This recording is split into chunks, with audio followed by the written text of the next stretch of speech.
Cette information repeint le centre de déradicalisation dans le domaine de Pontourny en Indre-et-Loire est vide. Il n'y a plus aucun pensionnaire.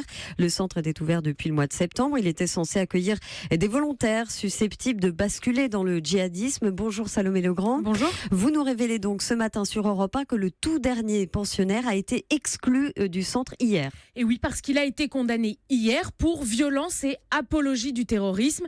Condamné à 4 mois de prison avec sursis et des travaux d'intérêt général. Ce sont des faits qui datent d'il y a 3 ans quand il était mineur, mais le centre ne pouvait plus le garder. Alors ce tout jeune majeur originaire de l'ouest de la France était le dernier pensionnaire à y être entré. C'était en décembre. Et selon nos informations, son passage de quelques semaines a eu l'effet inverse de celui recherché. L'encadrement avait noté qu'il vivait le programme comme du prosélytisme anti-islam et qu'il semblait se radicaliser davantage. Il ne peut plus rester dans le centre, donc, mais il ne peut pas non plus rentrer chez lui, car il vient d'être condamné pour des violences sur des membres de sa famille.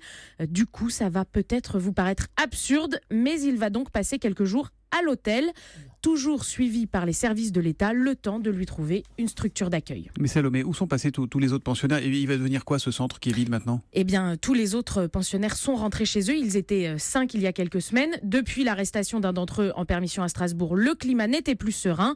Ils sont suivis par des associations au niveau du département.